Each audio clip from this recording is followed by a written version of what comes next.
Berarti masih sisa 30. Tapi Masya Allah ya, sudah banyak sekali ilmu yang kita peroleh dari kitabullah. Pada kaidah 20 ini, sebelum kita menjabarkan, mari kita dengarkan suara qari ketika melantunkan kalam suci Allah yang semoga bisa melembutkan kita sekaligus pula memberi ilmu tentang kaidah yang kita pelajari. وَمَن يُهِنِ اللَّهُ فَمَا لَهُ مِن مُكْرِمٍ. Inilah surat Al-Hajj yang mana menjadi kaidah kita berikutnya. Dan yang menjadi kaidah itu pada ayat yang baru saja kita dengarkan. Wa may yuhinillahu fama lahu min mukram.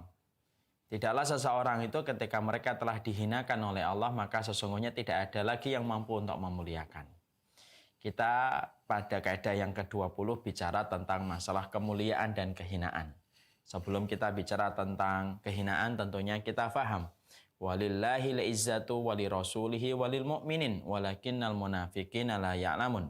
Sesungguhnya kemuliaan itu miliknya Allah, kemuliaan itu miliknya Rasulullah dan orang-orang yang senantiasa beriman, walaupun orang munafik tidak mengetahuinya.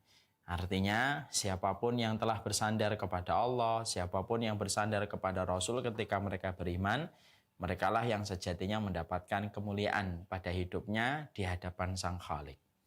Setelah kita paham kemuliaan itu miliknya Allah, ketika kita mendapatkan kemuliaan itu ketika kita menjalankan konsekuensinya, yaitu adalah beriman dengan proses yang benar, maka disinilah kita akhirnya paham kaidah yang ke-20 membicarakan kehinaan. Kehinaan itu kalau kita kembalikan kepada cara pandang manusia, manusia itu memandang kehinaan dengan sudut pandang yang terbatas. Orang itu hina ketika mereka papa, orang itu hina ketika mereka miskin, orang itu hina ketika mereka fakir. Orang itu hina ketika mereka strata ekonominya sangat lemah, sampai tidak bisa mencukupi kebutuhan mereka. Itulah pandangan kebanyakan manusia dari timur ke barat ketika memandang kehinaan. Allah itu pingin sekali untuk mengkoreksi pandangan kita.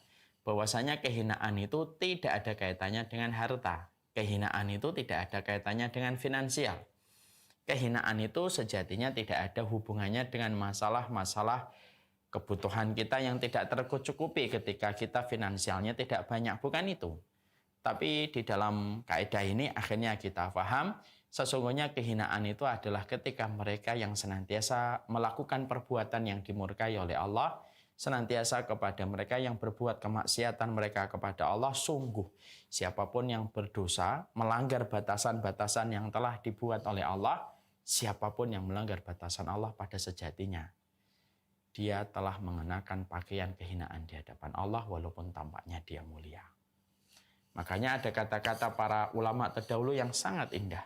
Wa kam min masyhurin fid dunya majhulun fis sama. Wa kam min majhulun fid dunya masyhurun fis sama. Wa kam min majhulin fid dunya masyhurun fis sama.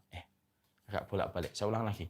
Wa kam min masyhurin fid dunya majhulun fis sama. Wa kam min masyhurin fid dunya majhulun fis sama.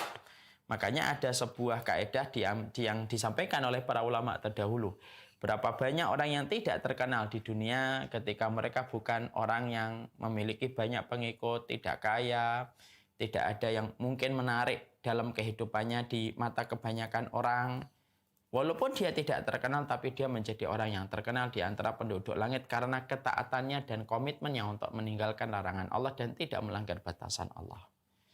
Tapi sejatinya sebaliknya, ada orang yang terkenal di mata manusia, di mana setiap orang itu mengenal, setiap orang itu tahu. Berapa banyak orang yang terkenal di dunia, tetapi mereka justru menjadi orang yang tidak dikenal di atas langit ketika mereka berkubang dengan dosa dan kemaksiatan.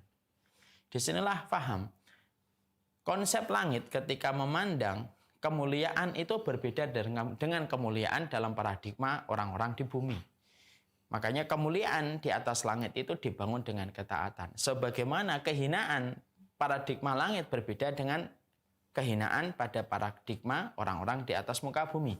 Karena hina itu adalah mereka yang senantiasa bermaksiat kepada Allah. Dan ingat, seburuk-buruk manusia itu kata Imam Ibnu Qayyim adalah mereka yang telah mengenakan pakaian kehinaan mereka di hadapan Allah. Bisa jadi bajunya bagus ataupun bajunya biasa, Tapi siapapun yang dengan apa yang terjadi pada hidupnya ketika dia dalam kondisi dia itu melakukan banyak kemaksiatan, maka orang semacam itu akan dihinakan oleh Allah. Dan inilah yang menjadikan kita memahami orang yang betul-betul terjaga dalam kemuliaan itu simpel, yaitu adalah orang yang senantiasa menjalankan ketaatan dan betul-betul menjaga dirinya dari batasan-batasan yang diharamkan oleh Allah.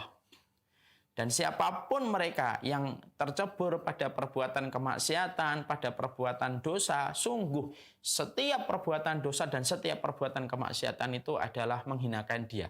Dan kalau Allah sudah menghinakan, ketika dia terus melakukan kemaksiatan dan dosa, lalu tidak segera untuk bertobat kepada Allah, lalu menjadi candu dengan dosanya, Allah akan menghinakan orang itu walaupun dia dalam pandangan manusia itu mulia. Allah akan hinakan, dan kalau sudah dihinakan oleh Allah, siapa yang akan memuliakan kalau Allah sudah menghinakan? Ini menjadi teguran untuk kita. Kita manusia kadang-kadang suka betul sekali untuk mengukur posisi kita di hadapan manusia, tetapi kita lupa untuk mengukur posisi kita di hadapan Allah. Kita ini termasuk orang yang suka mengejar kemuliaan kita di antara pusaran kerumunan manusia, tetapi kita lupa bagaimana mengejar kemuliaan kita di hadapan Allah. Berapa banyak orang yang mulia di mata manusia tetapi sejatinya hina di hadapan Allah dan para malaikat. Dan berapa banyak orang yang sejatinya hina dalam pandangan manusia tetapi dia mulia dalam pandangan Allah dan pandangan para malaikat. Makanya kata Rasulullah, ada orang penduduk surga yang mana sifatnya itu kalau dia datang tidak dijemput, kalau pulang tidak diantar. Artinya dia tidak sama sekali mendapatkan respek dari manusia. Tapi kalau dia sudah mengangkat tangan pasti dikabulkan oleh Allah. Maka Masya Allah ya, itulah kaidah yang kita harus bangun. Di dalam kehidupan orang ketika mereka beriman, di antara perkara obsesi yang dibangun itu adalah bagaimana setiap orang itu betul-betul menghindarkan dirinya dari sebuah kehinaan dia di hadapan Allah. Kalaupun melakukan dosa, segeralah bertobat sebelum dosa itu akan menjadi pakaian kehinaan manusia. Dan saya mengingatkan untuk diri saya sendiri, dosa bertobat, dosa lagi bertobat lagi itu jauh lebih baik daripada dosa dan mengakhirkan taubat. Ustadz, apakah Allah akan menerima saya dalam dosa dan taubat saya ketika saya tidak menjadi hina? Saya berdosa, bertobat, dosa, bertobat. Apakah Allah akan terima, Ustadz? Selama kita bertobat dengan nasuha, Allah akan terima dan Allah akan kenakan pakaian kemuliaan. Rasulullah mengatakan dalam hadis yang riwayat Muslim, kalau ada seorang hamba berdosa lalu melakukan taubat, maka Allah berfirman di atas arsy-Nya, hambaku ini berdosa lalu kemudian dia bertobat, aku terima taubatnya karena dia bertobat kepadaku karena mengimani aku adalah Zat yang Maha menerima taubat. Dia dosa lagi, bertobat lagi, aku terima lagi. Dia berdosa lagi, bertobat lagi dengan sungguh-sungguh, aku terima lagi. Dia berdosa lagi, maka aku berfirman, kata Allah, if'alu ma syi'tum fa inni qad ghafartu lakum. Berbuatlah sebanyak apapun yang kamu mau. Selama kamu bertobat dengan taubatan nasuha, selama itu pula aku mengampuni dosa-dosamu. Masya Allah.